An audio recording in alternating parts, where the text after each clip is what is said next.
ساعة وفي كل ساعة وليا وحافظا وقائدا وناصرا ودليلا معينا حتى تسكنه أرضك طوعا وتمتعه فيها جميلا برحمتك يا أرحم الراحمين. اپنے عبادات قبولیت کے لیے بآواز بلند صلوات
ذکر ہے، وہ عمل ہے جس نے ہمیں جوڑا ہوا ہے، ہماری قوم کو جوڑا ہوا ہے.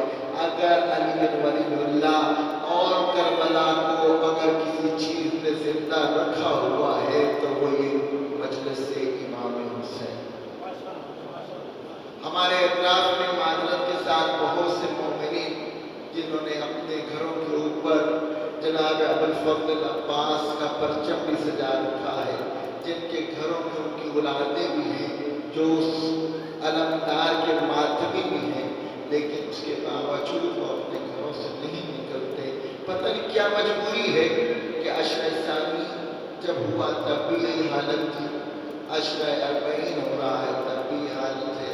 ہمارے برادران شاید دوسرے کہیں دور سے تشریف لے کے آئے ہیں، لیکن ہمارے اہل محلہ معذرت کے ساتھ شاید خان صاحب بیٹھے ہوئے ہیں یا ایک اور آباب ہیں، یہ ستم کر رہے ہیں. جی چل آپ ذکر کے اندر شرکت کریں، جہاں پہ مجلس ادا ہو رہی ہے وہاں پہ ضرور چلیں. میں نے آپ کے سامنے سورہ ابراہیم کی ایک آیت کو پڑھنے کا شرف حاصل کیا، جس کے اندر اللہ تعالیٰ ارشاد فرما رہا ہے کہ میں نے شجرہ طیبہ کلمہ طیبہ کی مثال ایسے دی ہے جیسے یہ شجرہ طیبہ ہے. جی کیا پرائے لگ رہے ہیں، اپنے بھی لگ رہے ہیں، اگر شریک صف ہو جائیں گے تو اچھا ہوگا. صلوات محمد وآلہ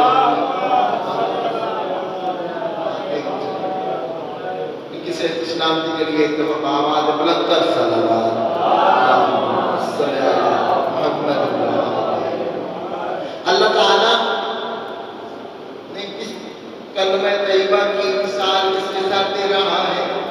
شجرہ طیبہ کے ساتھ. سورہ ابراہیم، حضرت ابراہیم اللہ تعالیٰ کے وہ نبی ہے جو رسول خدا سے پہلے انبیاء میں یا جتنے انبیاء آئے ان میں اپنی ایک فضیلت ایک مقام رکھتے ہیں. رسول خدا سے پہلے جتنے رسول خدا کے خاندان کے افراد تھے وہ اسی مذہب ابراہیمی پہ قائم تھے. اور پھر کلمہ طیبہ کا میں کیونکہ بچے بیٹھے ہیں اس لیے میں نے اس موضوع کو اپنایا. ہم بھی جب بچے تھے، ابھی کلمہ طیبہ کی تھوڑی سی آپ کے سامنے وضاحت کہ کلمہ طیبہ جب ہم پہلے دن اسکول گئے تھوڑا سا شعور آیا، اسلامیات کے استاد نے کہا بیٹا پڑھو کلمہ طیب. جی ہم نے کہا جی پڑھائیے. پڑھو کلمہ طیب. طیب ہے نا؟ ہاں حضور یہ کیسی ہے؟ تو اس نے کہا ہاں طیب میں نے پاک. آگے پڑھو لا الہ الا اللہ محمد رسول اللہ. ہمارے برادران کے نزدیک یہاں تک کلمہ طیبہ ہے، لیکن ہمارے مکتب تشیع کے اندر کلمہ تھوڑا سا، یہ کلمہ طیبہ تھوڑا سا اور آگے ہے. کیا علی ولی اللہ وصی رسول اللہ وخلیفۃ بلا فصل. یہاں تک کیا ہے کلمہ طیبہ جو ہم پہلے دن جب اسلامیات پڑھنے جاتے ہیں کہیں پہ ہم نے اگر قرآن کے ساتھ یا کسی قاری کے سے کسی مولانا سے ہم نے پڑھا تو سب سے پہلا سبق کیا پڑھا؟ کلمہ طیبہ. ایسی ہے حضور کلمہ طیبہ کہاں تک؟ ہم نے کہا سب سے پہلے لا الہ الا اللہ، پھر کہا محمد رسول اللہ، پھر کہا علی ولی اللہ. عزیزان گرامی ہم نے کوئی چیز اپنی جیب سے نہیں کھڑی ہے. جی یعنی کوئی بھی بات ہم نے ایسے ہی فضول نہیں کر دی. جو کچھ بھی لیا ہم نے محمد والے محمد سے لیا یا قرآن سے. ہم مکتب اہل تشیع یہ فخر رکھتے ہیں کہ ہمیں شروع سے لے کے آج تک کہا گیا ابنائے دلیل یہ دلیل کے قائل ہیں. کوئی بات اس وقت نہیں کرتے جب تک ان کے پاس دلیل نہ. ہم جو بھی بات کرتے ہیں وہ مدلل گفتگو ہوتی ہے اسٹیج کے اوپر آ کے جو جھوٹ بولے یا ان چیزوں سے ہٹ کے بات کرے اس کو اسٹیج کے اوپر اس ممبر کے اوپر بیٹھنے کا حق حاصل ہی نہیں۔ جی تو کلمہ طیبہ کو اگر دیکھیں تو اس کے کچھ کلمات کا تعلق اسلام کے ساتھ ہے اور کچھ کا ایمان کے ساتھ۔ تو جو ہے اسلام کے ساتھ کیا کہا؟ لا الہ الا اللہ محمد رسول اللہ، من قال لا الہ الا اللہ فہو مسلم۔ روایت کی جس نے کلمہ لا الہ الا اللہ پڑھ لیا بس وہ مسلمان ہے۔ تو پتہ چلا اس کلمے کے کچھ الفاظ کا تعلق صرف زبان کے ساتھ ہے، نطق کے ساتھ ہے۔ اب وہ منافق ہے یا مومن ہے یا اس نے دل سے پڑھا ہے یا دل سے کلمہ نہیں اس نے ادا کیا، بس وہ مسلمان ہے، دائرہ اسلام میں داخل ہو گیا ہے۔ اب اس کے اندر جو بھی اس کا ایمان ہے یہ خدا جانے اور ہو جاتا وہ جو ہے۔ آگے چلتے ہیں، کچھ کا تعلق اس کے ساتھ ہے زبان کے ساتھ اور کچھ الفاظ کا تعلق ایمان کے ساتھ، دل کے ساتھ۔ کیوں؟ قرآن کریم کے اندر ہم نے دیکھا کہ جب مسلمان عرب کے اندر جب کچھ مسلمان ایمان لے کے آئے، انہوں نے دعویٰ کیا، قرآن کریم کی آیت ہے قالت الاعراب آمنا قل لم تؤمنوا۔ کیا انہوں نے کیا دعویٰ کیا؟ ہم ایمان لے کے آئے۔ جیسے انہوں نے کہا ہم ایمان لے کے آئے، اللہ نے فوراً سے وحی کی، اے میرے حبیب، اے میرے نبی، اے میرے رسول، انہیں کہہ دے خبردار یہ ایمان نہیں لے کے آئے۔ انہیں کہو مت یہ کہو کہ ایمان لے کے آئے، یا رسول اللہ مت کہو، کیا انہیں کہہ دو کہ مت کہیں ایمان لے کے آئے ہیں۔ کیا کہا ہے؟ کہا بل قولوا اسلمنا، بلکہ کیا کہیں کہ ہم اسلام لے کے آئے، ہم نے صرف اسلام قبول کیا ہے۔ اچھا کیوں؟ لما يدخل الایمان فی قلوبہم، ابھی تک ان کے دلوں میں ایمان داخل نہیں ہوا۔ یا رسول اللہ یہ اسلام کیا ہے، یہ ایمان کیا ہے؟ انہوں نے کہا ہاں کلمہ محمدی یہاں تک ہے، لا الہ الا اللہ محمد رسول اللہ، جو یہ پڑھ گیا اس نے اسلام قبول کر لیا، وہ مسلمان ہو گیا۔ جس نے علی ولی اللہ وصی رسول اللہ و خلیفۃ لفظ پڑھ لیا وہ ایمان لے کیا فرمایا یا علی حبک الایمان بغضک النفاق، یا علی تیری محبت ایمان ہے۔ ہمارے دلوں کے اندر اس وقت تک ایمان داخل ہی نہیں ہو سکتا جب تک محمد والے محمد کی محبت ہمارے دلوں میں نہ ہو۔ جناب ہماری یاسین راوی ہے، وہ کہتے ہیں کہ جب رسول خدا نے ہمیں یہ فارمولہ دے دیا تو ہم نے اس کو اپلائی کیا۔ ہم مدینہ کی سڑکوں پہ جا کے جناب امیر المومنین کا ذکر کیا کرتے تھے اور حلالی اور حرامی کی پہچان کیا کرتے تھے۔ جناب عبداللہ بن عباس روایت کرتے ہیں کہ ہم مسجد نبوی میں تھے کہ کچھ افراد آئے کہ کافی زیادہ لوگ تھے اور لوگ جو دائرہ اسلام میں داخل ہو رہے تھے، ابھی ہمیں پتہ نہیں چلتا تھا کہ ہم کیسے پتہ کریں کہ مومن ہے یا منافق ہے۔ زبان سے اقرار کر رہے ہیں، مسجد میں بیٹھے ہوئے ہیں، نمازیں بھی ادا کر رہے ہیں، لیکن کیسے پتہ چلے گا